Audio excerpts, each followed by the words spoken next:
ഈശോ മിശിഹായ്ക്ക് സ്തുതിയായിരിക്കട്ടെ. ഇന്ന് മാർച്ച് 19 തിരുസഭാ മാതാവ് വിശുദ്ധ യൗസേ പിതാവിൻ്റെ മരണത്തിരുനാൾ അനുസ്മരിക്കുന്ന പുണ്യദിനം. പരിശുദ്ധ അമ്മയുടെയും ഈശോയുടെയും പരിചരണങ്ങൾ ഏറ്റുവാങ്ങി മരണനിദ്ര പ്രാപിക്കാൻ ഭാഗ്യം സിദ്ധിച്ച വിശുദ്ധ യൗസേ പിതാവ് ഈ വലിയ വിശുദ്ധിന് വിളങ്ങി പ്രശോഭിച്ചിരുന്ന നീതിബോധവും ദൈവിക നിശബ്ദതയും ഈ നോമ്പുകാലത്ത് നമ്മിലും വിളങ്ങി ശോഭിക്കാൻ വിശുദ്ധ യൗസേ പിതാവിൻ്റെ മാധ്യസ്ഥം നമുക്ക് യാചിക്കാം. നോമ്പുകാലം പ്രാർത്ഥനയുടെയും ഉപവാസത്തിൻ്റെയും പരിത്യാഗത്തിൻ്റെയും പുണ്യങ്ങൾ വിരിയുന്ന കാലം. ഭക്ഷണത്തിൻ്റെ രുചിഭേദങ്ങളോട് 50 ദിവസത്തേക്ക് അവധി പ്രഖ്യാപിക്കുകയല്ല യഥാർത്ഥ നോമ്പ്. അത് ദൈവത്തോടുള്ള അതിതീവ്രമായ സ്നേഹത്തിൽ നിന്നും ഉരുവാകുന്നതായിരിക്കണം. ഒപ്പം തന്നെ നന്മ പ്രവൃത്തികളായി അത് രൂപാന്തരപ്പെടുകയും വേണം.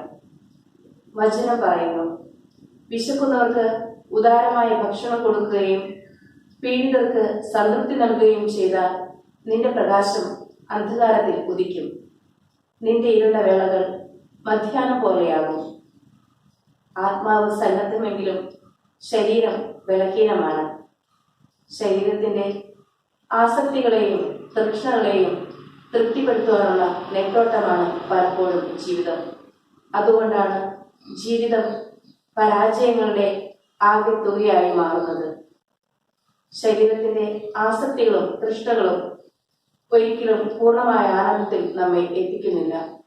മറിച്ച് ജീവിതത്തിന്റെ മൂല്യങ്ങളെയൊക്കെ അത് വല്ലാതെ നഷ്ടപ്പെടുത്തുന്നുണ്ട്. അതുകൊണ്ടാണ് ശരീരത്തോട് നിയതമായ ഒരു അകലം പാലിക്കുവാൻ നോമ്പ് നമ്മെ ഓർമ്മിപ്പിക്കുന്നത്. Cross is the telescope of divine love. ദൈവസ്നേഹത്തിന്റെ ആഴങ്ങൾ അളക്കുവാൻ നമ്മെ സഹായിക്കുന്ന ദൂരദർശിനിയാണ് കുരിശ്. ഈ കുരിശിന്റെ പാതയിൽ ക്രൂശിതനോടൊപ്പം നമുക്കും നടക്കാം.